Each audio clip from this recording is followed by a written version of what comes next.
Assalamualaikum warahmatullahi wabarakatuh. Selamat pagi. Baiklah, hari ini kita masuk ke materi kas dan piutang usaha. Ya, silakan buka referensi masing-masing. Ibu buka dulu skema pembelajaran kita. Nah, kita di sini nanti bahas terkait kas, bagaimana pelaporan kas, piutang usaha, bagaimana penilaian dan pengakuan, ada wesel tagih, bagaimana pengakuan dan penilaian, dan juga ada isu spesial, isu khusus terkait dengan disposisi piutang, kemudian ada penyajian dan analisis, itu yang akan kita bahas. Nah, kita lihat dulu pengertian kas di sini. Kas ini masuk ke dalam financial instrument, ya, instrumen keuangan, instrumen laporan keuangan, di mana kita bisa menemukan akun kas ini di dalam laporan posisi keuangan atau namanya neraca. Ya, ada aset, ada liabilitas, ada equity, ya, ekuitas. Kas ini masuk ke dalam aset, ya, aset. Dan ini kas masuk ke dalam aset yang paling liquid, ya. Paling liquid ini sama dia masuk ke dalam kategori aset lancar, ya, aset yang paling lancar dibandingkan dengan persediaan piutang usaha, itu juga masuk ke dalam aset lancar, tetapi kas ini yang paling liquid, cepat ya perputaran kasnya, ya. Mendapatkan kas kembali jika ada transaksi masuk ke dalam kas, akun kas. Jika ada pelunasan piutang juga masuk ke dalam akun kas, jadi dia paling liquid ini angkanya. Oke, kita lihat dulu. Apa sih kas itu? Nah, jadi ini aset yang paling liquid, ya, aset yang paling liquid, dia masuk ke dalam aset lancar juga. Nah, ini basis, dia dasar untuk mengukur, ya, dan sistem akuntansi untuk semua item. Kas ini bisa dalam bentuk koin, mata uang, kemudian ada cek, kemudian ada bill, ya, kasir cek, itu kan termasuk struk pembayaran juga, ada personal cek, ada bank draft, dan saving account. Nah, atau di sini kita menyimpan dana di bank, ya, itu juga termasuk dalam kas. Oke, kita lihat dulu bagaimana pelaporan kas di sini. Nah, pelaporan kas ini biasanya berhubungan dengan adanya restriktif atau kas yang dibatasi, ada overdraft bank, dan juga equivalent kas, ya. Nah, jadi ada beberapa kendala sebenarnya kalau kita mau melaporkan kas, ya. Kas yang dibatasi, contohnya, ini kan kita lihat readily convertible to cash. Nah, mungkin nggak di sini ada pembatasan kas. Jadi adanya dana khusus, saldo khusus yang dibatasi ini kira-kira masuk ke dalam kas atau tidak, ya. Tidak semua transaksi itu masuk ke dalam saldo kas. Jadi harus dipisahkan. Dan ada dia istilahnya kas kecil, ya. Kas kecil itu angkanya tidak signifikan. Jadi nggak bisa dana kas kecil itu masuk ke dalam akun kas di aset lancar. Nah, jadi itu yang masuk ke dalam kas yang dibatasi. Lihat dulu transaksi apa kira-kira yang masuk ke dalam kas di aset lancar. Oke, kemudian ada juga, sebentar ya, kita lihat di sini ada resiko. Apakah itu interest rate, ya, dari bunga, ya, bunga pasar ataupun nilai bunga dari nominal, ya, nominal, apakah itu wesel tagih, bisa juga berapa nilai nominal dari wesel tagih, interest rate-nya berapa, nilai bunga nominalnya berapa dibandingkan dengan bunga pasar. Nanti lah ini yang akan kita bahas satu-satu, bagaimana pelaporan kas ini tadi. Oke.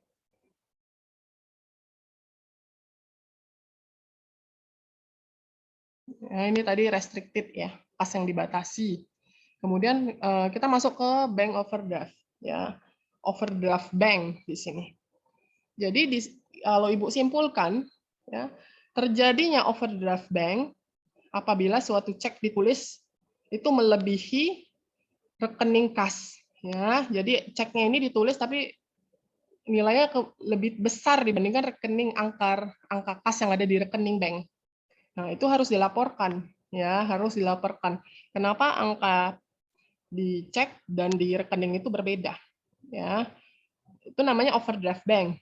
Nah, overdraft bank. Jadi pengecualian lah, ya, pengecualian masalah-masalah inilah masalah-masalah timbul dalam pelaporan kas, kelebihan salah catat, kemudian ada kas yang dibatasi tadi. Nah, jadi ini termasuk ya bank overdraft tadi, overdraft.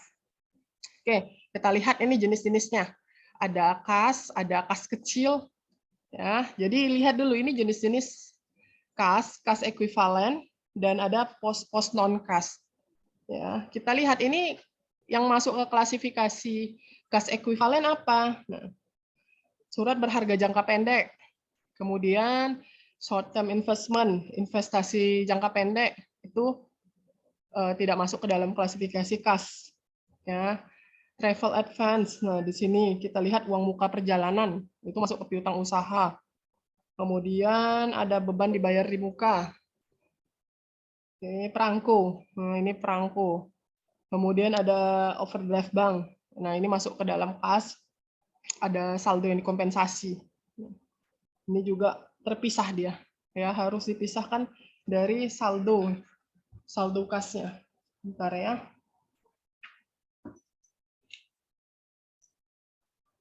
Jadi pahami dulu pengertian kas. Apa aja yang masuk ke dalam kas dan mana yang tidak masuk ke dalam kategori kas. Kalau misalnya kita lihat, kas itu kan berkaitan juga dengan adanya dana yang masuk dan dana yang keluar. Jadi itu dia, pahami dulu pengertian kasnya tadi. Oke, Ibu lanjut ya. Ini ada klasifikasi, apakah dia masuk ke kas atau masuk ke kategori ekuivalen atau piutang usaha. Nah, kalau piutang usaha apa? Di sini perusahaan bukan meminjam, tapi dipinjami. Ya, ada pihak ketiga itu minjam ke bank, ya, dan bisa itu dalam bentuk uang, bisa dalam bentuk wesel. Apa yang ditransaksikan? Bisa barang, ya, bisa jasa, piutang usaha dalam bentuk jasa. Nah, tergantung apa ini sebenarnya dijadikan akun ataupun transaksi dalam piutang usaha. Oke, Ibu skip dulu ya. Kita lanjut. Ini bedanya account receivable dengan note receivable apa? Ini ada piutang usaha dan ada wesel tagih. Nah, kalau piutang usaha ini sama ya tadi dengan pengertian yang udah Ibu sampaikan. Janji dari si pihak ketiga atau pembeli, ya, dia beli barang atau jasa itu tapi bayarnya nyicil atau dengan sistem kredit. Kalau wesel itu tertulis dia. Ya, janji tertulis. Nah, jadi dikeluarkanlah wesel tagih, ya, dikeluarkan wesel tagih untuk mengganti pinjaman dari si pembeli itu tadi. Ya, si pembeli ini mau minjam, tapi dibuat tertulis. Kalau piutang usaha ini janjinya secara lisan, ya, janji lisan. Kalau notes receivable janjinya tertulis, nah, notes receivable. Kalau receivable janji lisan, notes receivable tertulis, ya, kontrak. Oke, kemudian ada non-trade receivable. Oke, piutang non dagang.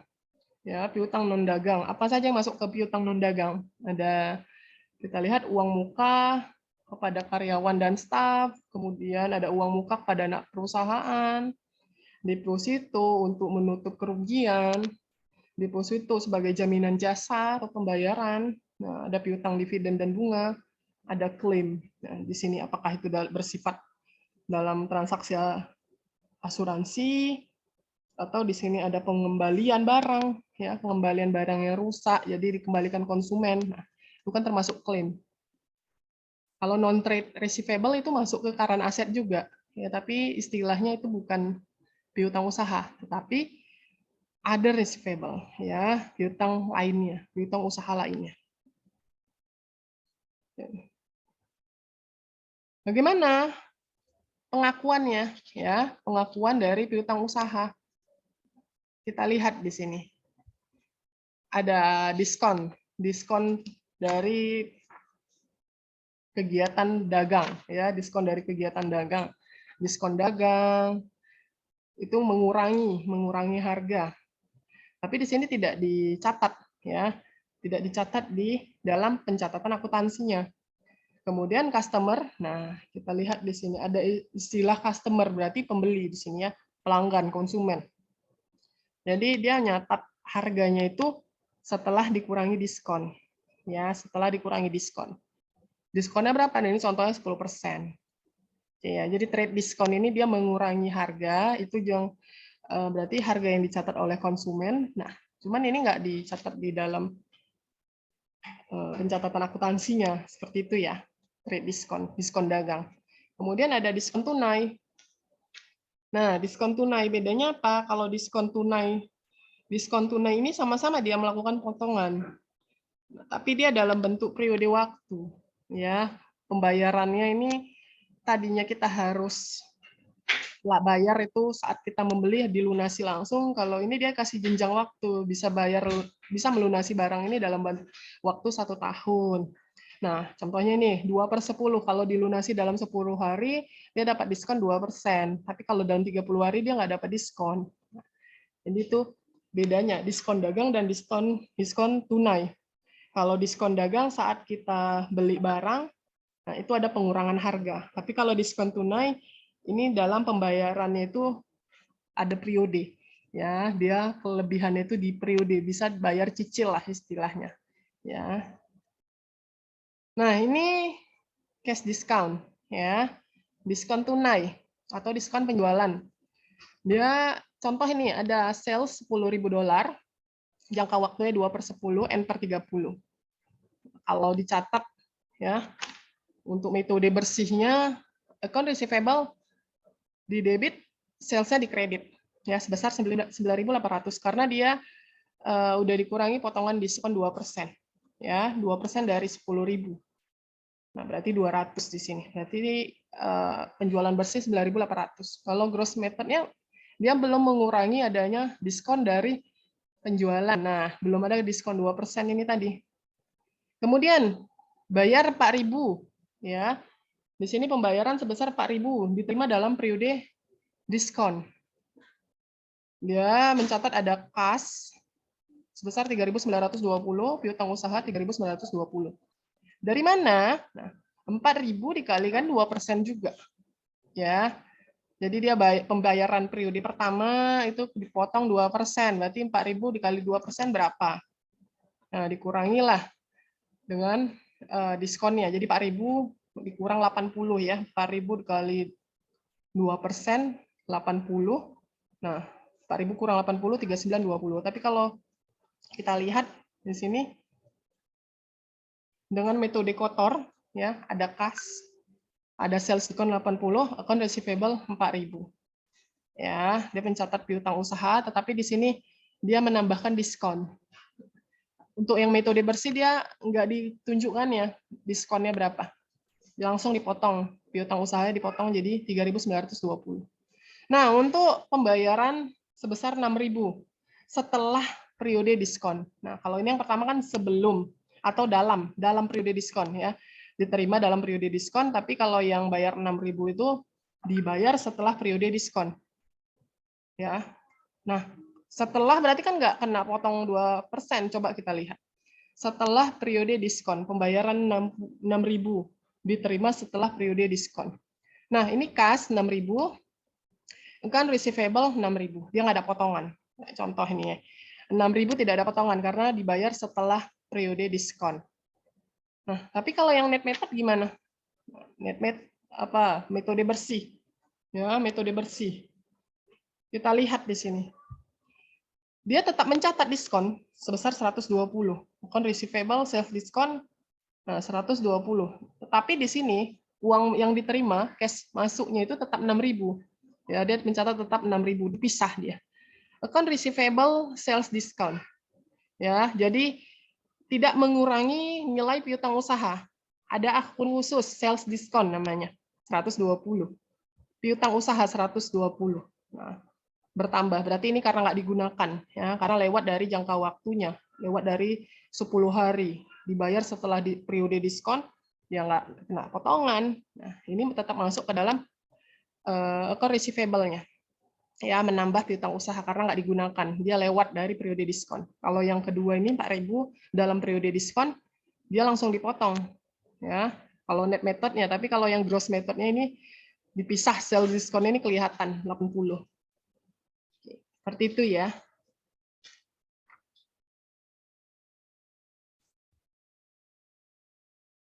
Nah, ini nanti kita bahas di kelas ya, piutang usaha. Latihan sama-sama.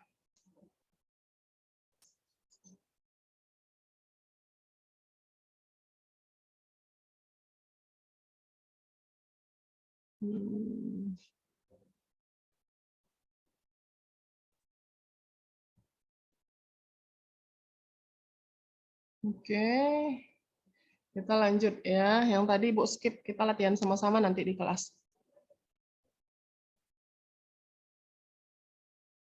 Berarti hari Selasa nanti kita bahas ya. Kemudian ada non-recognition ya. Yang tidak dicatat di sini, yang tidak diakui. Ya, yang tidak diakui. Elemen-elemen apa ini yang tidak diakui di dalam pencatatan piutang usaha? Kita lihat. Nah, perusahaan ini seharusnya mengukur piutang usaha dalam perhitungan present value, nilai sekarang, ya.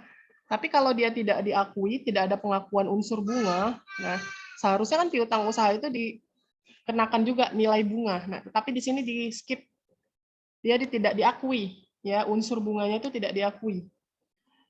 Nah, jadi dalam prakteknya, ya, piutang usaha ini sebenarnya harus diukur dengan present value, tapi itu nanti ekspektasinya, ya penerimaan kas ini harus dihitung dengan nilai nominal, ya harus dihitung dengan nilai nominal. Kalau dia tidak dihitung unsur bunga, berarti harus dihitung nilai present value-nya dengan nilai nominalnya. Ya, present value dihitung dengan nilai nominal. Nanti kita khusus bahas di sini. Ya, maksudnya apa? Kita lihat bagaimana menyajikannya di dalam laporan posisi keuangan. Account receivable ini sebesar 500. Nah, kemudian ada penyisihan di sini, ya, penyisihan sebesar 25. Kita lihat. Nah, berarti 500 dikurang 25. Langsung aja berarti 475 ini piutang usahanya. Allowance ya. Kenapa di sini nggak ada nilai bunganya?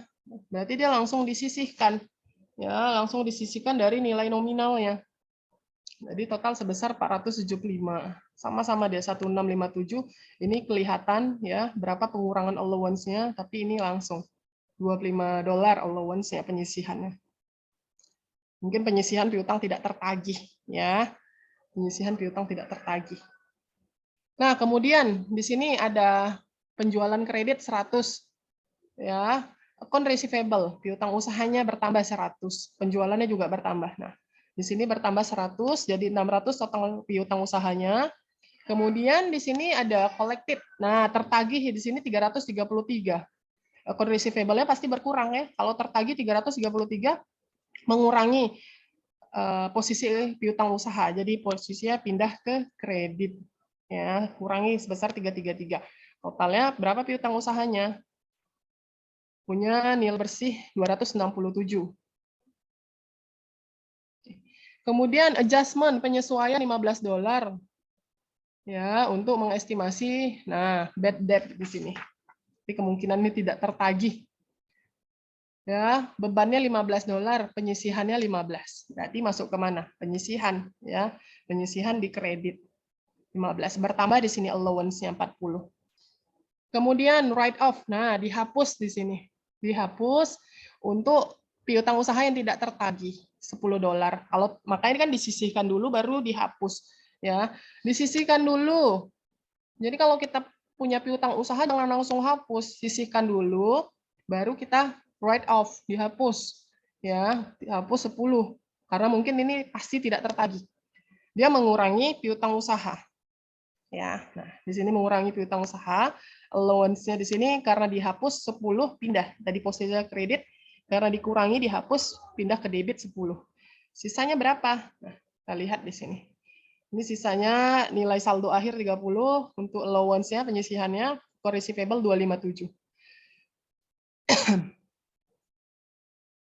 Oke, jadi ini totalnya berapa? Kita lihat. 257 dikurangi allowance 30. 257 kurang 30 jadi 227. Makanya di sini total account receivable-nya 227 dikurangi penyisihan tadi. Gitu cara menghitung penyisihannya ya. Kemudian bagaimana menilai account receivable? Ya, menilai account receivable. Kita klasifikasikan dulu baru kita nilai. Ya. Dan di sini juga ada untuk piutang usaha yang tidak tertagih, uncollectible. Oke, berarti kita sisihkan dulu baru kita hapus.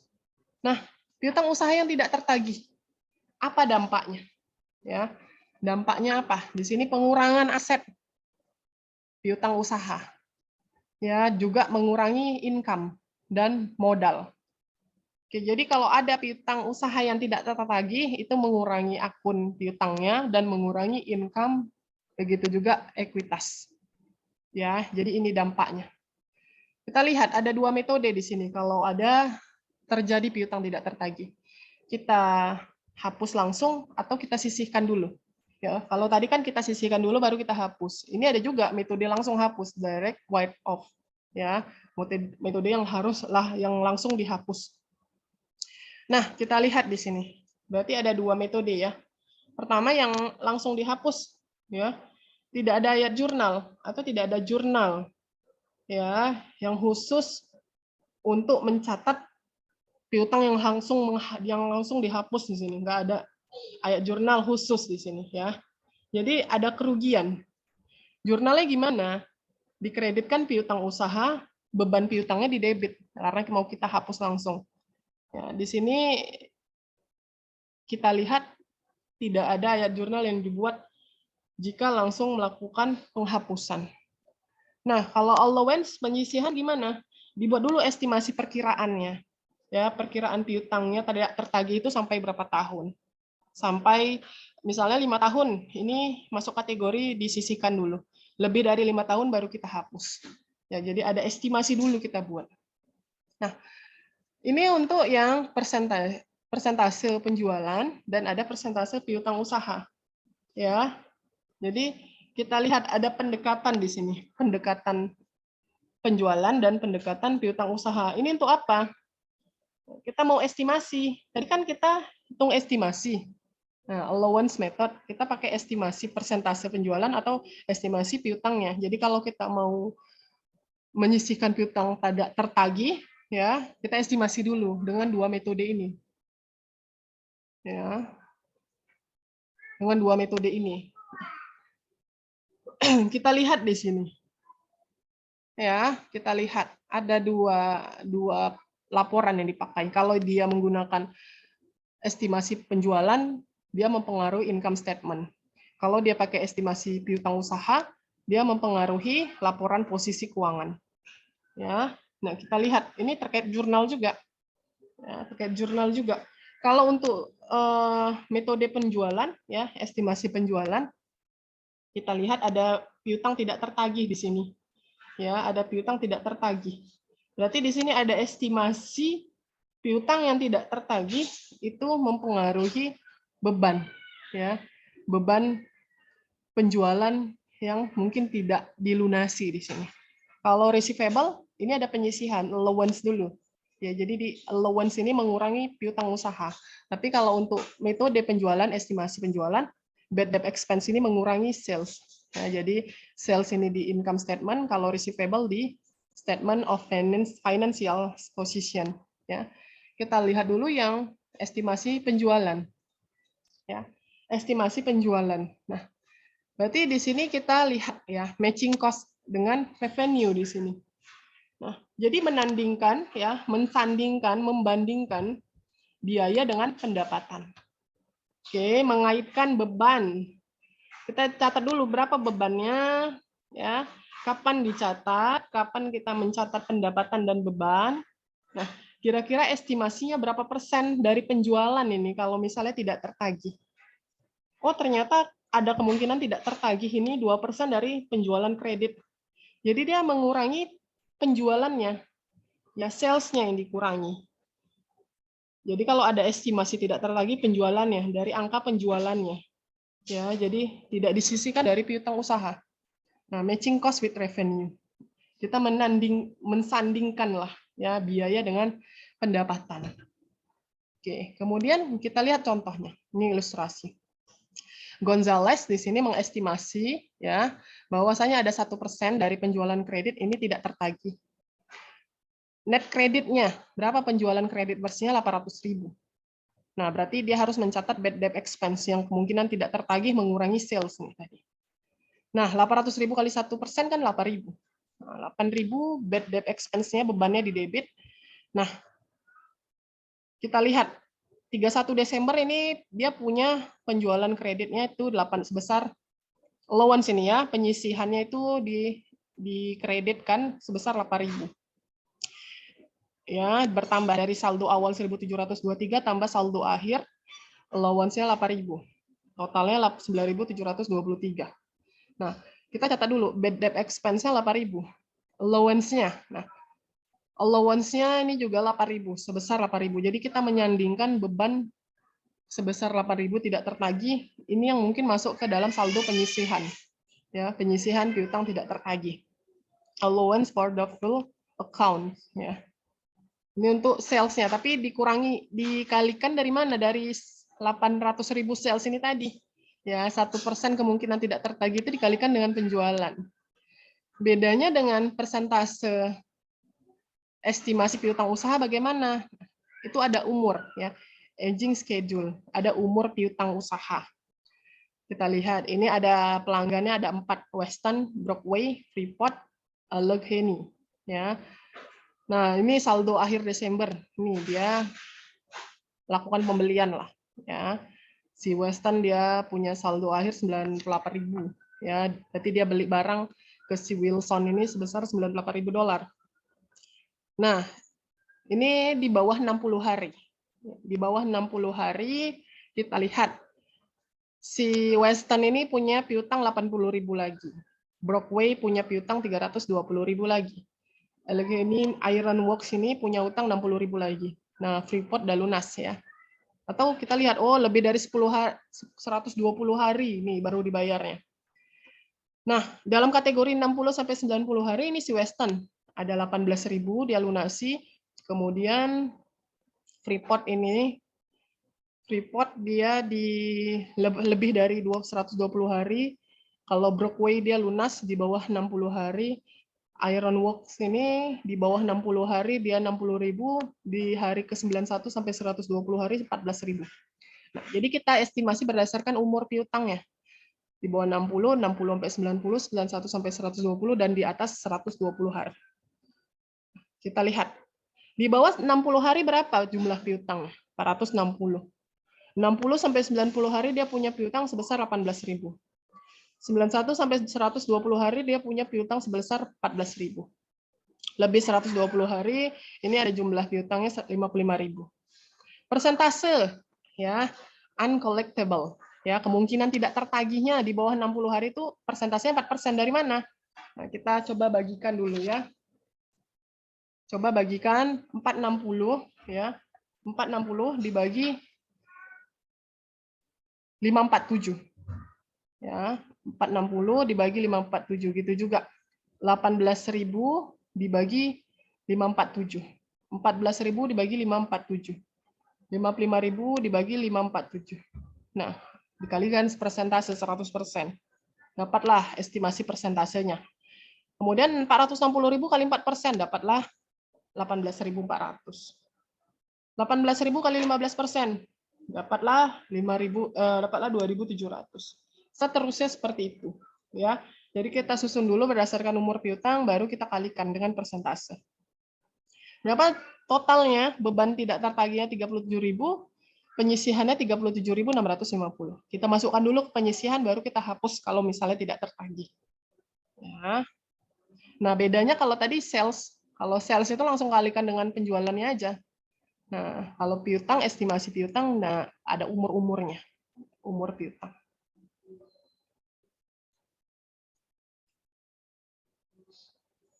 Nah, kita lihat bagaimana si Wilson mencatat ya penyisihan piutang usahanya jika sebelumnya dia melakukan penyesuaian sebesar $800. Berarti dari 37.650 penyisihannya dia melakukan penyesuaian $800. Ya, diasumsikan bahwasanya ini bisa tertagih ini $800. 3760 kurang 800, 36850 ini. Sisa penyisihannya 36.850 karena dikurangi $800. Penyisihan karena telah tertagih $800. Ini Ibu skip ya soal latihan.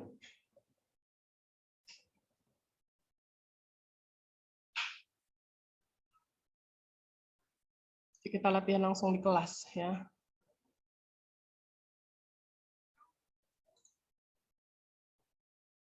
Kita masuk ke impairment.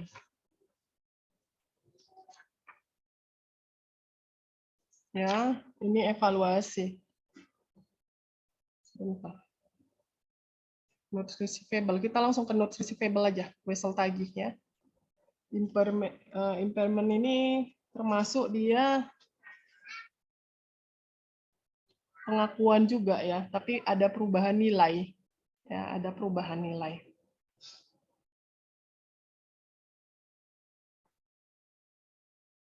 Kita langsung ke wesel tagih aja ya. Wesel tagih atau note receivable. Note receivable ini janji, tapi tertulis ya, perjanjian tertulis bahwasanya akan membayar sejumlah uang pada tanggal tertentu dan bunganya sekian ya. Jadi ada interest di sini, ada bunga, bisa juga tanpa bunga, zero interest bearing, tapi dia include ke dalam nilai nominal. Gitu. Jadi walaupun dia nggak pakai bunga, nilai nominalnya dinaikkan. Nah, itu udah termasuk bunga sebenarnya. Cuman nggak kelihatan interestnya di mana. Bisa juga tanpa bunga, bisa juga dengan bunga interest bearing. Ya, jadi ada perjanjian tertulis kontrak lah. Oke, kemudian di sini konsumen ini bisa memperpanjang periode pembayarannya, ya. Tapi di sini berisiko tinggi untuk pelanggan baru. Oke, kemudian di sini loans to employees and subsidiaries, ya, dengan perusahaan cabang, bisa juga kepada pinjaman ini untuk pegawai ataupun untuk cabang perusahaan. Ini bisa untuk properti, tanah, peralatan. Jadi bisa digunakan untuk transaksi sama seperti piutang usaha tadi. Ya, cuman piutang usaha dia bukan janji tertulis, lisan, ya janji lisan, tapi jelas juga kapan harus dilunasi. Nah, lihat tadi lah aging schedule-nya, umur piutang usaha tadi pakai schedule, ya pakai schedule. Nah, kita lihat wesel ini ada dua. Ya, ada jangka pendek, ada jangka panjang, long term. Kalau dia jangka pendek, nah ini beda sistem bunganya ya. Face value ini nilai nominal, dikurangi penyisihan. Kalau long term, jangka panjang, dia nilainya ada kayak present value. Ya, present value. Kita lihat, ada interest rate, ada not issue. Ya, ini beda, stated rate dan market rate. Oke, ini bunga pasar. Ini bunga nominal. Ya, bunga pasar dan bunga nominal. Oke, jadi perhatikan kalau wesel itu ada wesel berbunga dan ada wesel tidak berbunga. Kemudian ada bunga pasar dan ada bunga nominal. Ya, suku bunganya itu ada dua tipe, Jadi sesuaikan, ya, sesuaikan apakah dia jangka pendek atau jangka panjang. Kalau jangka pendek dia pakai nilai nominal, tapi kalau long term dia dihitung dengan present value. Oke, kita lihat dulu yang stated rate. Kalau misalnya sama ini, ya stated rate sama dengan market rate. Nah, dia diterbitkan dengan nilai nominal, face value. Kalau stated rate lebih besar dari market rate, ini namanya premi. Ya, nilai namanya premi atau perbedaan angkanya ini diistilahkan dengan premi. Kalau stated rate kurang dari market rate itu namanya discount. Nah, ini Ibu kerjakan juga lah ya, kita diskusikan di sini. Perusahaan Backlow di sini ya minjam kepada perusahaan Skandinavian sebesar $10.000 ya. Ini jangka waktunya 3 tahun, bunganya 10%. Market rate-nya ini bunga market rate ini sama ya dengan similar 10%. Berarti nilai bunga pasar sama dengan nilai bunga nominal. Oke, 10%. 10.000 dikali 10% kan 1.000. Berarti selama 3 tahun ini dia bayar. Tahun ke-1, tahun kedua, tahun ketiga dia bayar bunga. Ya, selama 3 tahun ini dia bayar bunga sebesar $1.000. Oke. Nah, dia mencatatnya seperti apa? Kita lihat ini tabel amortisasi, inilah namanya tabel amortisasi. Lihat dulu nilai bunga. Ini kan kita mau hitung nilai bunga ya. Kita hitung nilai bunga. Berarti 10% dikali 3 tahun. Lihat, 10%, 3 tahun, periodenya 3 tahun. Nah, ini nanti Ibu ajarkan juga buka tabel PVIF dan tabel PVIFA. Ini tabel PVIF ya, ordinary annuity. PVIFA. Ya, tabel PVIF dan tabel PVIFA. Ini kenapa PVIF? PVIF itu present value interest. PVIF, present value interest factor. Kalau PVIFA, present value of interest factor annuity. Ya, bedanya itu, annuity. Berarti ini kalau ada annuity masuk ke tabel PVIFA. Kita lihat 3 tahun, bunganya 10%. Nah, 2,48. Ya, 2,48. Nah, ini dia. Ya, dilingkari udah. 1.000 dikali 2,48. Hasilnya $2,487. Ya. Ini tabel present value interest factor, PVIF. Sama juga 3, bunganya 10%. 0,751. Jadi kita hitung 2 tabel. Ya, tabel 1 PVIF, tabel 2 PVIFA. Nah, berarti yang pakai tabel PVIF 7,51. Dapat ya, present value interest 2,487, present value of principal 7,51. Ini tadi 7,51. Nah, kalau interest ini 2,48. Jadi tadi belum Ibu jelaskan ya. Kita mencari bunga pertama untuk nilai, kita nyari nilai wajar ya, present value. Pertama untuk bunga, kedua untuk nilai nominalnya. Ya. Kalau bunganya tadi kan 1.000. Itu pakai, kalau yang interest di bunga itu tabelnya PVIFA, ada annuity-nya.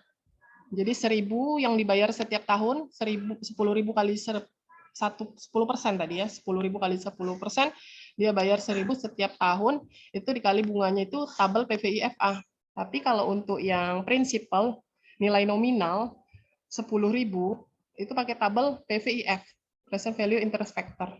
Beda ya, kalau yang bunga interest annuity untuk nilai nominal dia pakai prinsipal. Ya, nilai nominal dia pakai PVIF namanya kalau disingkat. Jadi present value bunganya itu 2,487, untuk nilai nominalnya 7,53. Beda ya, tabel untuk bunga dan tabel untuk nilai nominal. Totalnya berapa? 10.000. Dia sama-sama 10.000, tapi kita present value kan lagi. Ya. Jurnal, kita jurnal di tahun ke-1. Menerima note receivable 10.000, ya, mengeluarkan, menerbitkan wesel tagih 10.000, ini kas kita berkurang karena kita terbitkan wesel tagih. Kemudian akhir tahun kan si perusahaan yang minjam itu bayar bunga. Jadi setiap tahun dia bayar bunga sebesar 1.000. Nah, cash bertambah dan pendapatan bunga bertambah 1.000 karena setiap tahun dia bayar bunga sampai 3 tahun. Nah, ini tapi zero. Kalau tadi dengan bunga, ini tanpa bunga. 9%. Kita lihat interest-nya 9%. Berarti 10.000 kali 9%.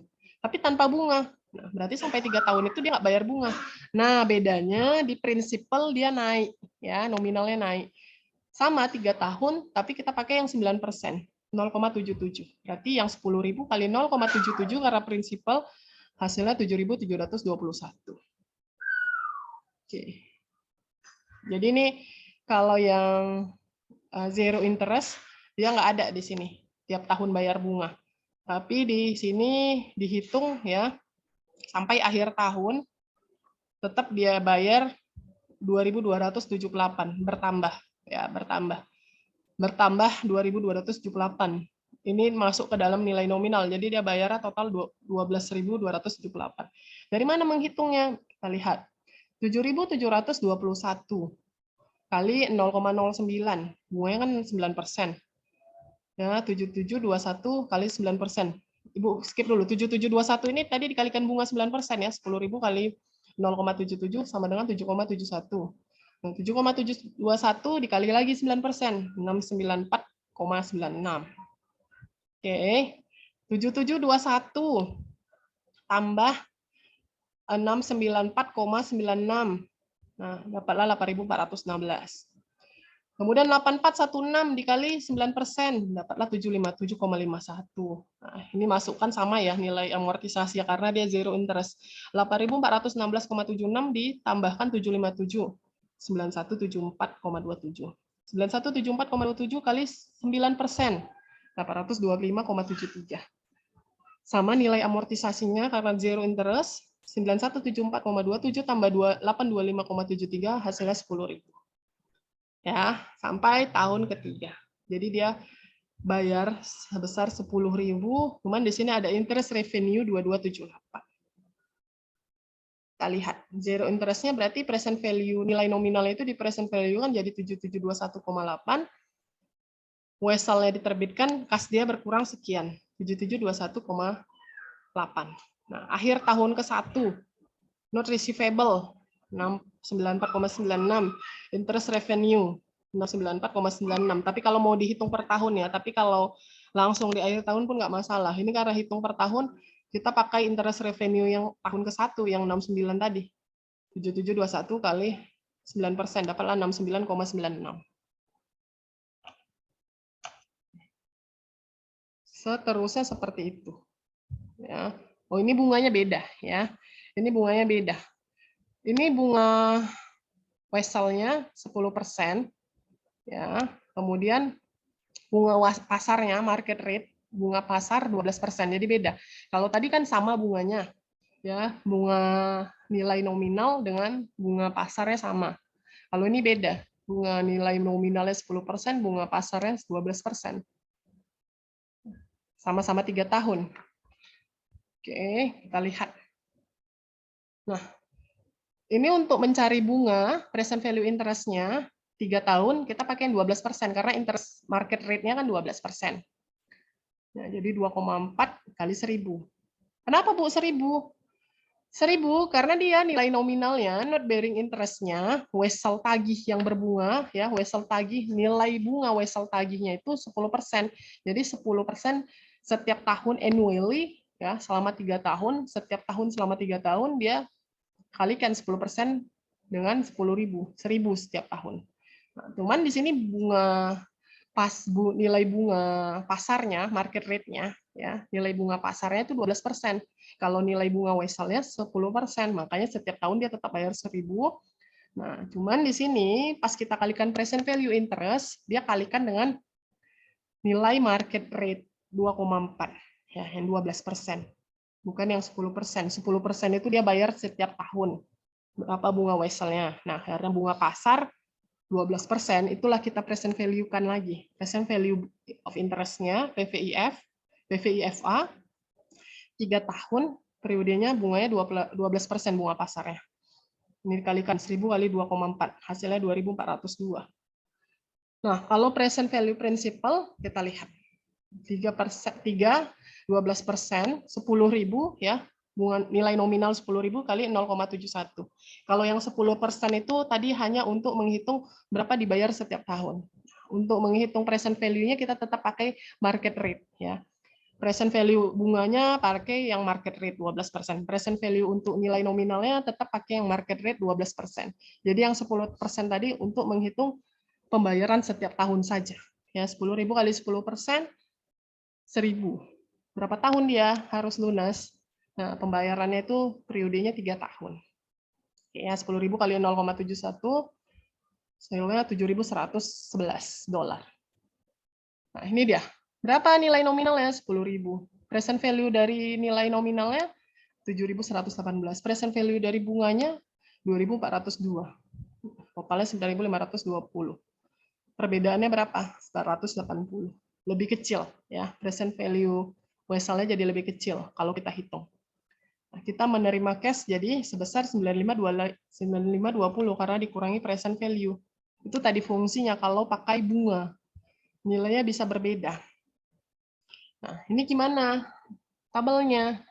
Tadi nilai WSL-nya kan jadi 9520 nih ya, karena udah dihitung dengan present value. 9520 dikali 12%. Interest revenue 12%.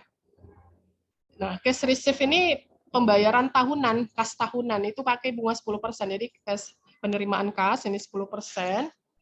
Kemudian pendapatan bunga itu pakai yang 12% market rate. Jadi 9520 kali 12%. Nah, 1.000 ini dari mana? 10.000 yang setiap tahun sama tadi. 10.000 kali 10%, 1.000. Setiap tahun kan sama sampai 3 tahun annually. Yang berbeda itu kan 9520 kali 12%, 1142. 1.000 kurang 1142, 142. 9520 tambah 142, 9662. 9662 kali 12% dapatnya 1159. 1.000 kurang 1159 hasilnya 159. 9662 tambah 159, 9821. 9821 kali 12% 1179. 1.000 kurang 1179, 179. 9821 tambah 179, 10.000. Itulah dia. Ya, tabel amortisasi namanya. Nah, ini kita buat jurnal. Kita sebagai perusahaan yang menerbitkan wesel ya. Berarti kita menerima kas 9520, mengeluarkan kas di sini, maaf. Mengeluarkan kas 9520 karena kita menerbitkan wesel tagih. 9520. Pembayaran akhir tahun 1. Kas 1.000, tapi di sini note receivable 142. Ya. Nah, interest revenue. Pendapatan bunganya 1.142 di sini. Ya. Atau di sini nilai wesel amortisasinya, diskon amortisasi. Ya, ini diskon amortisasi kan 142. Seharusnya ini namanya diskon amortisasi ya, bukan notes receivable. Diskon amortisasi 142, total interest revenue-nya 1142. Ini untuk penerimaan di tahun ke-1, akhir tahun ke-1. Oke ya. Nah, ini gimana wesel tagih untuk properti, barang dan service.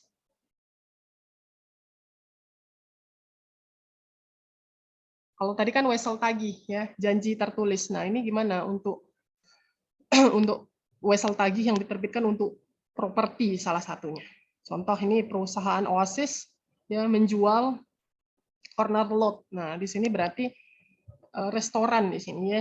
Dia menjualkan bagian di restoran itu kepada si Rusty Pelisan. Nah, si Oasis ini menerima menerima pembayaran itu selama 5 tahun. Oke, dengan nilai nominal itu 35.000 pound sterling. Ya, tidak ada interest rate. Oke, nggak ada nilai bunga di sini. Berarti zero interest. Untuk tanah, itu nilainya 14.000 pound sterling. Oke, kemudian dia menggunakan market value, nilai pasar, nilai wajarnya. Ya, 20.000. Berarti ini nilai pasar tanah itu 20.000. Ya, dia jual tanah sebesar 20.000. Kos yang dikeluarkannya waktu dia beli pertama kali tanah itu 14.000. Tapi saat mau jual dia punya fair market nilai pasar 20.000. Oke. Jadi OSIS ini menggunakan fair market-nya ya, 20.000 untuk jual tanah. Oke, berarti di sini bagaimana si OSIS mencatat penjualannya ya? Bagaimana? Jadi si OSIS ini dia jual restoran lah ya. Dia jual restoran kepada si Pelisan dengan wesel itu tadi 5 tahun ya, dia gunakan wesel ini 5 tahun. Kemudian nilai jatuh temponya 35.000. Maturity value ya, nilai nominal atau jatuh temponya 35.000. Tidak ada bunga ya, suku bunga yang nggak ada.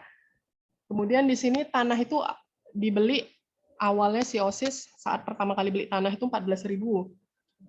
Kemudian punya nilai wajar, nilai pasar 20.000. Jadi dia pakai nilai wajar atau nilai pasar 20.000 saat jual tanah. Nah, kita buat dulu weselnya. Wesel tagih. Di sini dia not receivable sebesar seharusnya ini 35.000 ya, 35.247. Tapi kita lihat dulu. Ya, tanah 14.000 saat pertama kali dia beli. Kemudian keuntungan jual tanah 6.000, 20.000 kurang 14, 6.000. Oke, seharusnya ini Ibu revisi ya. Wesel tagihnya itu pakai nilai maturity-nya 35.247. Nah, jadi ada diskonto di sini 35.000 kurang 20.000, 15.47. Seharusnya diskontonya ditambah di kredit. Tapi karena mereka langsung buat not receivable 20.000, udah dikurangi nih berarti. 35.247 dikurangi nilai fair value ya. Nilai jatuh tempo 35.247 dikurangi nilai pasar tanah. Jadi total bersih yang harus dibayar itu 15.247. Ini selisih diskonto tadi ya. Kalau tadi kita hitung nilai nominal dikurangi dengan present value, inilah dia hasilnya 15.247. Nah, tetapi kalau slide ini Ibu lihat, Ibu berasumsi, ini kita masih rekaman kan? Oke. Note receivable-nya dia mencatat piutangnya sebesar 20.000. Jadi sebesar berapa tanah itu dijual, 20.000 nominalnya, berapa nilai saat mendapatkan 14, untungnya berapa? 6.000. Ya, jadi land sama gain ini sebenarnya di posisi kredit. Not receivable 20.000. Tapi kalau kita mau pakai nilai maturity-nya, wesel tagihnya 35.247, berarti selisih 15 itu sebagai amortisasi diskonto ya, diskonto. Dari tabel amortisasi itu nambah di kredit. Tapi seperti ini pun nggak masalah. Oke, ini tadi penilaiannya ya. Penilaian wesel tagih bisa dengan short term dan long term.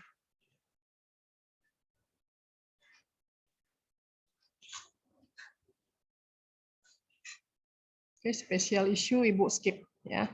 Nah, inilah kita bahas dulu. Impairment. Ada perubahan nilai di sini.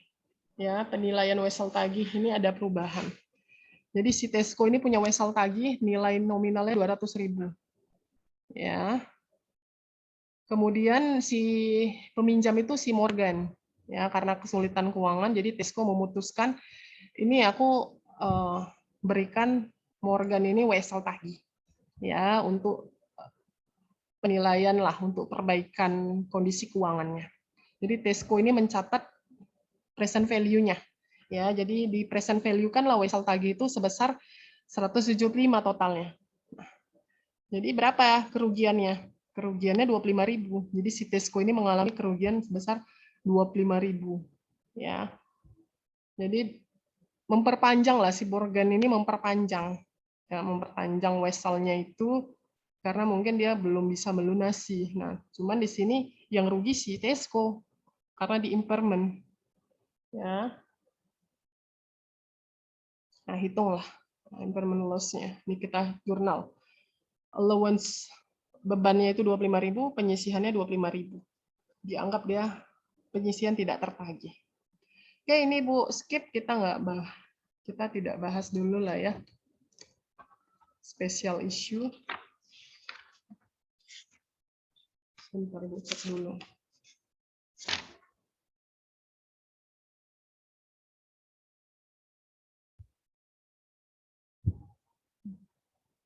Ini rasio ya. Jadi rasio ini nanti khusus di bagian analisis materi, analisis laporan keuangan. Itu perkuliahan ALK lah, analisis laporan keuangan. Jadi kita bahas sampai wesel tagih. Ya, fair value juga ini tadi udah kita bahas terkait tabel. Nanti Ibu lampirkan juga tabel PVIF dan tabel PVIFA untuk menghitung bunga nominal dan bunga wesel tagih tersebut. Ya, ini fair value. The recognition, ini juga Ibu nggak bahas ya. Ini penjualan tanpa garansi. Ini kita fokus saja nanti di bagian persediaan ya, materi persediaan atau di inter 2 ya. Ibu agak lupa terkait garansi. Kita beli barang nggak punya garansi itu sepertinya di penilaian persediaan. Jadi ini Ibu skip ya. Oke, mungkin sampai situ. Nanti Ibu kirim tugas ya, screenshot tugas. Jangan lupa dikerjakan. Ya, Ibu kasih waktu pengumpulannya sampai besok. Sampai hari Selasa tanggal 19 Juli. Ya, 2020. Karena besok kita masuk ya. Jadi besok kita bahas lanjutan materi di bab ya terkait arus kas, kemudian Ibu minta perwakilan lah presentasi tugasnya terkait analisis terkait analisis laporan posisi keuangan dan laba rugi kemarin kalau Ibu nggak salah ya, tugas minggu lalu. Jadi besok kita presentasi perwakilan siapa Ibu pilih dan lanjutkan materi arus kas. Baiklah, untuk itu Ibu akhiri dulu recording kita hari ini ya. Ibu akan share di Google Classroom. Wassalamualaikum warahmatullahi wabarakatuh. Selamat pagi semuanya.